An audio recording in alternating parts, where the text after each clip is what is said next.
220 জন।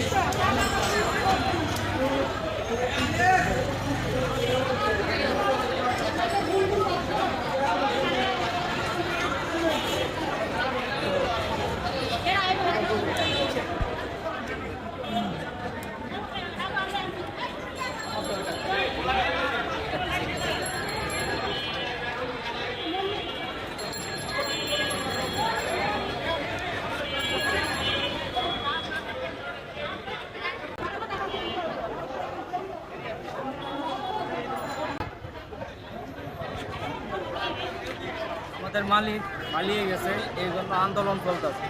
আমাদের দাবি, আমাদের বেতন দিতেই হবে, যে কোনো মূল্যে বেতন লাগবে।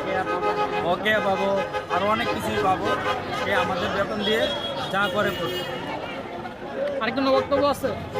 অনেক যেই কি কথাবার্তা চলতেছে, যেই কি ঠিক আছে।